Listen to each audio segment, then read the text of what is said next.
लिरेजी king इजाना को एक letter देती है। वो कहती है प्लीज इसको चेक करें सर, क्योंकि जब मैंने वो फ्रेम चेक किया तो उसके पीछे एक लेटर था और उस लेटर में लिखा हुआ था मैं ठीक हूँ जिजेट, तुम फिक्र ना करो।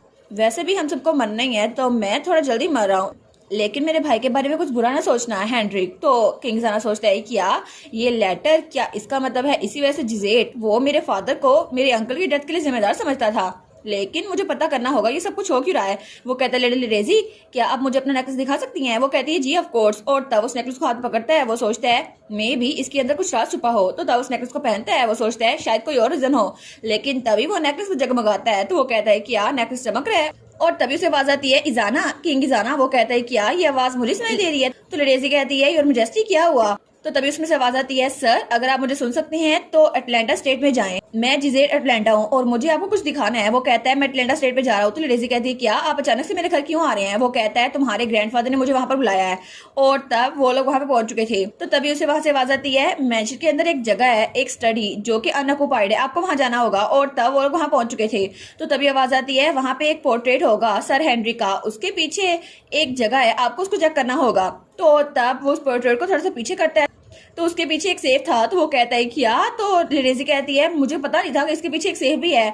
तो तब उस सेफ को खोलता है तो वहां पर एक बुक पड़ी हुई थी। वो कहता है ये बुक आखिर इसमें क्या लिखा हुआ है। लेकिन तब वो पढ़ता है तो वो किसी की डायरी लग रही थी। वो कहता है क्या ये किसकी डायरी है, इसका मतलब है ये जिजेट की डायरी हो सकती है। और दूसरी तरफ हमारी हीरोइन जिंजर और हेमल ब्रे वो लोग डेट पे आए हुए थे। तो वो कहता है आज तो मैं बहुत ही ज्यादा खुश हूँ। वो कहती है क्या मतलब इतना ज्यादा खुश हो। तो वो सोचती है क्या सच में हेमल ब्रे मुझे पसंद करता है। टू बी ऑनेस्ट ये डेट वाला बहाना तो सबसे बड़ा बहाना है जो मैंने अभी तक सुना। लेकिन बाल के बाद मैं बहुत ज्यादा फिक्रमंद हो गई थी कि इजाना को हेमल की आइडेंटिटी ना पता चल जाए।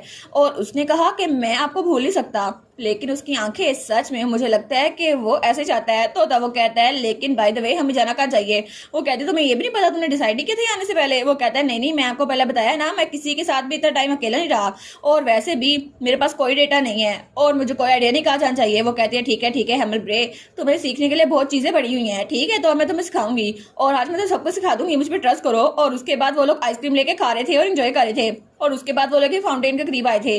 वो कहती है इसको गौर से देखना। वो कहता है ठीक है। लेकिन जब वो सिक्का फेंकती है ना तो वो उछल के पीछे ही गिर जाता है। और उसके बाद वो लोग वहाँ कॉफी शॉप में बैठ के कॉफी पी रहे थे। तो तब शाम के वक्त वो कहती है आज हम लोग ज्यादा देर तक इकट्ठे नहीं रहे, लेकिन हमने कितनी जगह घूम ली ना। वो कहता है हाँ बहुत ज्यादा मजा आया। लेकिन वो सोचता है आई विश के टाइम यहाँ पर स्टॉप हो जाए। तो वो कहती है हेमल, लेकिन वो मुंह पीछे करते हुए कहती है आखिर तुम्हारी वेकेशन कितनी लंबी होने वाली है। तो वो कहता है अच्छा वो। तो वो कहती है हाँ मुझे लगता है कि मैं बहुत ज्यादा हेल्पलेस हूँ कि अगर मैं किंग इजाना से ब्रेसलेट के बगैर मिली ना तो उनको पता चल जाएगा। तो वो कहता है हिज मैजेस्टी शायद उनको पहले पता चल चुका है। वो कहती है क्या तुम्हें भी शक हो रहा है। वो कहता है हाँ बिल्कुल, क्योंकि मैं उनको जल्दी बताने वाला हूँ, लेकिन लगता है यही तकदीर है। तो तब जिंजर सोचती है लेकिन इजाना तो हेमल पे बहुत ज्यादा ट्रस्ट करता है और जब उसे पता चलेगा तो क्या उसको एक्सेप्ट कर पाएगा। और दोनों ही ग्लूमी हो गए थे। लेकिन वो कहती है अच्छा तो फिर ये मेफ्राइज होगा। वो कहता है क्या मेफ्राइज वो क्या होता है। तो वो कहते हैं इसका मतलब है जब तुम रिवील करोगे कि तुम एक मेज हो तो मेज प्लस सरप्राइज इक्वल टू मेफ्राइज। वो कहता है क्या ये लफ्ज डिक्शनरी के अंदर है। वो कहते हैं नहीं मैंने अभी बनाया है। वो कहता है क्या आपने अभी बनाया है। तो तभी उसकी हंसी निकल जाती है। वो कहता है आप तो सच में कोई और चीज है, आप तो बहुत ज्यादा पगली हैं। तो वो कहती है अच्छा ठीक है, वैसे भी मैंने मूड को लाइट करने के लिए बोला था। वो कहता है इसलिए तो मुझे आपकी ये बात पसंद है कि चाहे जो भी सिचुएशन हो आप दूसरों को कंफर्टेबल कर देती हैं। वो कहती है ठीक है अब इतनी भी तारीफें ना करो, ऐसा लगता है तुम मुझसे अपनी फीलिंग कन्फेस कर रहे हो, लेकिन इस ज्यादा तारीफें ना करो हेमल। तो वो कहता है असल में अपनी फीलिंग कन्फेस कर रहा हूँ क्योंकि मुझे लगता है मैं आपको लाइक करता हूँ। नहीं मुझे लगता नहीं, मैं सच में आपको लाइक करता हूँ। तो हमारी जिंजर वो तो ब्लश कर रही थी। वो कहती है हेमल। तो हेमल उसकी आंखों में आंसू आ रहे थे। तो वो कहती है क्या तुम रो क्यों रहे हो। तो तब पीछे से एक लड़की और उसकी माँ जा रही थी। तो वो कहती है मोम देखे ना उस लड़की ने उस लड़के को रुलाया है। तो वो कहती है नहीं मैंने कोई नहीं रुलाया उसको। तो वो कहती है रोना बंद करो। वो कहता है मुझे माफ कीजिएगा लेकिन मैंने अपनी फीलिंग कन्फेस कर दी, मैं बहुत ज्यादा नर्वस था और ऐसा लगता है कि मैं आपके सामने क्राई बेबी बन गया हूँ, लेकिन चाहे मैं क्राई बेबी हूँ या फिर नहीं, लेकिन मुझे माफ कर दे। तो वो सोचती है सच में मुझे लगा था ये लेडीज के प्यार में पड़ेगा, लेकिन ये सब कुछ ऐसे कैसे हो गया। तो तब उठती है उसको सर पे बैठ करती है। वो कहती है ठीक है ब्रो मत क्राई बेबी ना बनो, मुझे क्राई बेबी पसंद नहीं है। तो तब उठता है और उसके फोरहेड पे किस करता है। तो वो कहती है क्या। तो वो कहता है अगर आपको क्राई बेबीज पसंद नहीं है ना फिर भी मैं आपको पसंद करता हूँ। तो वो कहती है हेमल। और दूसरी तरफ हमें लिरेजी दिखाई जाती है। वो कहती है ऐसा लगता है कि ग्रैंडपा की आवाज सिर्फ आप सुन सकते हैं और कोई सुन सकता, इसीलिए सिर्फ आप इसको रीड कर सकते हैं। वो कहता है हाँ बिल्कुल, लगता है मेरी एबिलिटी की वजह से इस नेकलेस की आवाज में सुन सकता हूँ, लेकिन इस बुक के अंदर क्या लिखा है मुझे ये बुक अपने साथ लेके जानी होगी। तो क्या आपके साथ ठीक है। वो कहती है जी और मैजेस्टी मैं समझ गई, लेकिन तब वो चलता है। वो कहता है मैं जाता हूँ। तो डब्ल्यू रेजी कहती है एक मिनट रुको, सही योर मैजेस्टी आपको मेरे बारे में क्या लगता है, और आप जानते हैं ना कि मैं आपको बहुत ज्यादा पसंद करती हूँ सर। तो वो कहता है क्या, तो वो कहती है जी बिल्कुल, आपको पता है कि मैं आपको बहुत ज्यादा पसंद करती हूँ। स्टार्ट में मुझे लगा था कि मैं जिंजर की वजह से थोड़ी जेलस हो रही हूँ, लेकिन मेरी फीलिंग्स बिल्कुल कंफर्म है, मैं बहुत ज्यादा सिंसियर हूँ। तो प्लीज क्या आप मेरी फीलिंग्स को एक्नॉलेज करेंगे। तो उसकी तरफ देखते हैं, वो सोचता है इसने नेकलेस नहीं पहना हुआ, इसका मतलब है कि मैं इसकी सोच पढ़ पा रहा हूँ, ये सच में सिंसियर है। लेकिन वो उससे कहता है जीजेट ने मुझे कर्ज दिया था और ये बात रिवील हो गई है, चाहे बुक में या अभी, मैं तुम्हें पसंद नहीं करता और अब सिचुएशन बिल्कुल अलग हो गई है और मेरी फीलिंग्स वो भी। तो वो कहती है इसका मतलब है आप जिंजर को पसंद करते हैं। वो कहता है हाँ बिल्कुल ऐसा हो सकता है, क्योंकि जिंजर स्नैप मेरे लिए बहुत ज्यादा प्रीशियस है और मुझे लगता है आज के लिए ये जवाब काफी होगा। तो वो कहती है क्या, तो तब लिली स्माइल करती है और कहती है लेकिन क्या जिंजर भी आपके बारे में ऐसा फील करती है। वो कहता है क्या मतलब है इस बात का। तो वो कहती है हम दोनों ने देखा था है ना अकाउंट नॉक्स की पार्टी पे, तब आपके एट ने जिंजर को गले लगाया हुआ था और ऐसा लगता है उनके दरमियान कुछ चल रहा है, और ऐसा हो सकता है कि आप उसको पसंद करते हो लेकिन वो किसी और को पसंद करती है, उसका दिल किसी और की तरफ हो। तो एम्पर कहता है क्या ऐसा हो सकता है। और दूसरी तरफ हमें दोबारा से उन दोनों का सीन दिखा रहता है, हेमल और हमारा जिंजर। वो कहता है ठीक है बहुत ज्यादा देर हो गई है, मैं आपको घर छोड़ देता हूँ। लेकिन तब जिंजर कहती है मुझे माफ कर दो, पहले मैं तुम्हारी बात का जवाब नहीं दिया, मैं बहुत ज्यादा शौक हो गई थी, लेकिन मैं तुम्हारी सिंसियरिटी को कबूल करती हूँ, उसके लिए थैंक यू। वो कहता है मैं बहुत ज्यादा खुश हूँ कि आपने मेरी बात सुन ली, लेकिन मुझे बहुत ज्यादा डर लग रहा था। वो कहती है क्या किस बात से डर। तो वो कहता है कुछ अर्से पहले मैंने आपसे कहा था कि बुक के हिसाब से मैं लेडी लिरेजी को पसंद करता हूँ, लेकिन अभी अचानक से मैंने आपको कन्फेस कर दिया। मुझे लगा था शायद आपको लगा हो मेरी फीलिंग्स चेंज हो गई है, और ऐसा नहीं है ना मैं जानबूझ के कन्फेशन की है। वो कहते हैं नहीं ये नॉर्मल है, फीलिंग्स चेंज हो रहा करती हैं, मेरी भी तो हुई है ना। तो वो कहती है आखिर में क्या सच में तुम मुझे पसंद करते हो। वो कहता है जी जी बिल्कुल ये बात सच है। तो वो कहती है ठीक है तो मैं तुम्हारी सिंसियरिटी को लाइटली बिल्कुल नहीं लूंगी, लेकिन असल में मैं किंग ज़ानो को पसंद करती हूँ।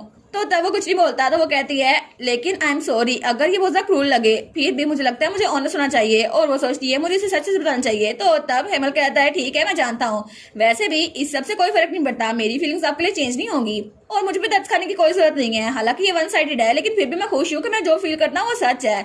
तो तब वो दोनों वहां जा रहे थे। तो वो सोचती है चलो अभी के लिए मैंने इसको जवाब दे दिया, लेकिन ये बहुत ज्यादा सैड लग रहा है मुझे। और दूसरी तरफ एम्पर अपनी बग्गी में आ रहा था। वो सोचता है सच में आखिर मैंने पीछे क्या कहा था, ये तो बहुत ज्यादा लेट मुझे हिट किया है, लेकिन मैंने उससे कहा था जिंजर स्नैप मेरे लिए बहुत ज्यादा प्रीशियस है। और वो सोचता है अगर मैं उसके साथ रिलेशनशिप में रहा भी और वो उसकी सोचे में पड़ता रहा, उसकी प्राइवेट सोचे, तो क्या पता वो भी मुझसे नफरत करने लग जाए जैसे मेरे डैड मुझसे नफरत करते थे, या वो मुझसे डरने लग जाए। और वो सोचता है अगर ऐसा ही हुआ तो ये बेस्ट है कि जिंजर और लाला वो दोनों इकट्ठे रहे। लेकिन तभी वहां बग्गी के बाहर से कुछ नजर आता है। वो कहता है क्या, और तब वहां पे हमारी जिंजर और लाला थे। वो कहते हैं ठीक है अब मैं वापस चलता हूँ। वो कहती है ठीक है, लेकिन तभी वहां पर कोई इनको बुलाता है तुम दोनों। तो वो दोनों पीछे मुड़कर देखते हैं तो वहां पे किंग ज़ाना था। तो वो तो बड़े गुस्से में लग रहा था और उसके स्पाई वो थोड़े परेशान लग रहे थे। वो कहते हैं कि मैजेस्टी। तो तब ज़ाना कहता है आखिर तुम दोनों यहाँ पर अकेले क्या कर रहे हो।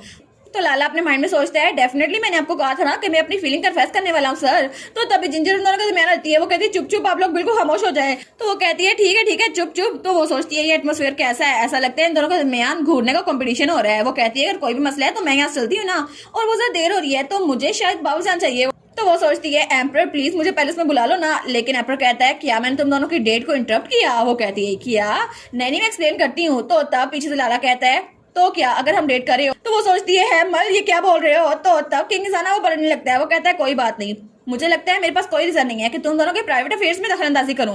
तो जिंदर थोड़ा उदास रहती है। वो सोचती है क्या। तो तब किंग ज़ाना कहता है मुझे माफ कर दो कि तुम दोनों का प्राइवेट टाइम थोड़ा इंटरप्ट कर रहा हूँ, लेकिन मुझे पेरिस में तुम वापस आई हो लाला, क्योंकि मुझे जिजेट के बारे में कुछ पता चला है और उसके कर्ज के बारे में। तो दोनों कहते हैं क्या उसके कर्ज के बारे में। और उसके थोड़ी देर बाद जिंजर का घर आ गया था और तब एम्पर ने जिंजर को हाथ उतार दिया था। वो कहता है ठीक है मैं तुम्हें कल बुला लूंगा जिजेट के बारे में डिस्कस करने के लिए। वो कहती है योर मैजेस्टी प्लीज आराम से जाइएगा।